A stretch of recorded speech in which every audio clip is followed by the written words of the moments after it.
আজ তোমাদের আমি দেখাতে যাব যে 2026-এ কোন দেশ সব থেকে বড় শক্তিশালী দেশ হয়েছে এবং কে ডিক্লাইন হয়েছে, কেন ডিক্লাইন হয়েছে, সব এক্সপ্লেন করব। ভিডিওটাকে স্কিপ করো না।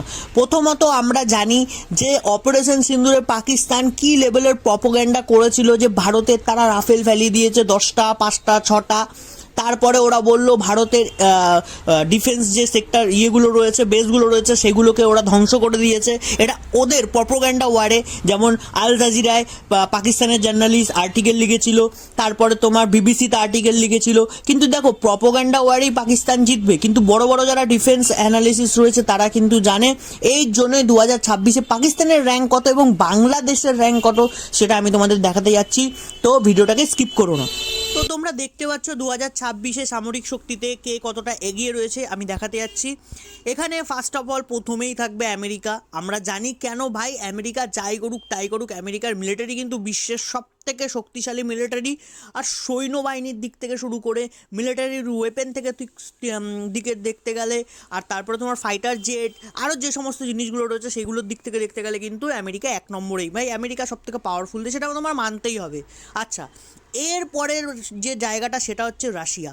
কারণ কি ভাই, রাশিয়ার যে ওয়েপেন টেকনোলজি রয়েছে এটা আমেরিকাকে টক্কর দেয়। রাশিয়া কিন্তু সেকেন্ড সুপার পাওয়ার, এটা তোমাকে মানতেই হবে। যতই চায়না কিন্তু এই জায়গাটা 2 নম্বর জায়গাটা নেওয়ার চেষ্টা করুক, এই জায়গাটা কোনো দিনও চায়না নিতে পারবে না। কারণ চায়নার যে ওয়েপেন রয়েছে, যতই বানিয়ে নিক, ফাইটার জেট থেকে শুরু করে নেভেল ওয়েপেন্স থেকে শুরু করে যতই বানিয়ে নিক না কেন, চায়না কিন্তু রাশিয়ার জায়গা নিতে পারবে না। কারণ চায়নার যে ওয়েপেন টেকনোলজি রয়েছে এটা কপিক্যাট টেকনোলজি। এই কারণেই কিন্তু চায়না কিন্তু 3য় নাম্বারেই সবসময় থাকে। এরপরে আসছে ভারত। আচ্ছা, ভারত বিগত অনেকগুলো বছর ধরে 4 নম্বরেই রয়েছে। কারণ আছে 4 নম্বরে থাকার। চায়নাকে রিপ্লেস ভারত কেন করতে পারবে না, বা যদি পারে তো কী করতে হবে সেটা বলছি। সেটা হচ্ছে এই যে আমেরিকা, রাশিয়া, চায়না, এদের জিডিপির 10 থেকে 15% তোমার ডিফেন্সে খরচা করে এরা। ভারত সেখানে তার জিডিপির 2% মাত্র ইন্ডিয়ান ডিফেন্সে খরচা করে, মানে আর্মিতে খরচা করে। এই কারণের জন্যই কিন্তু ভারত চায়নাকে কোনো দিনও রিপ্লেস করতে পারবে না 3 নম্বরে, কি রাশিয়াকেও রিপ্লেস করতে পারবে না 2 নম্বরে। আচ্ছা, সবথেকে বড় ডিক্লাইন যার এসছে সেটা হচ্ছে গিয়ে পাকিস্তান। পাকিস্তান যে অপারেশন সিন্দুরে এত প্রপোগ্যান্ডা ওয়ার করেছিল আমাদের সাথে, যে ওরা রাফেল ফেলিয়ে দিয়েছে, ওরা ভারতের এটা ক্ষতি করেছে, ওটা ক্ষতি করেছে, এগুলো কিন্তু প্রপোগ্যান্ডাই ঠিক আছে, আর্টিকেলেই ঠিক আছে। এটা কিন্তু বড় বড় যারা ডিফেন্স অ্যানালিসিস রয়েছে তারা কিন্তু ব্যাপারটা জানে যে পাকিস্তানের কি ক্ষতি হয়েছে কি না হয়েছে। এই কারণের জন্যই 2026-এর যে র্যাঙ্কিংটা এসছে এটাতে কিন্তু পাকিস্তানের ডিক্লাইন হয়েছে 14 নম্বরে। পাকিস্তান কিন্তু 1 থেকে 10-এর মধ্যে থাকতো, সেখান থেকে ডিক্লাইন হয়েছে প্রায় 14 নম্বরে। আচ্ছা, আর একজনের ডিক্লাইন হয়েছে পাকিস্তানেরই ভাই, সেটা হচ্ছে গিয়ে বাংলাদেশ। বাংলাদেশের ডিক্লাইন হওয়ার কারণ অনেকগুলো রয়েছে। 2024 সালে জানি বাংলাদেশে একটা সামরিক তক্তাপালট হয়েছে, এই কারণের জন্য আরও তোমার ওদের ইকোনমির অবস্থা কি আমরা জানি। এবং সব থেকে বড় বিষয় রয়েছে ভারতের সাথে নিজেদের তুলনা করা। ভারত পৃথিবীর 4র্থ বৃহত্তম সামরিক বাহিনী শক্তি।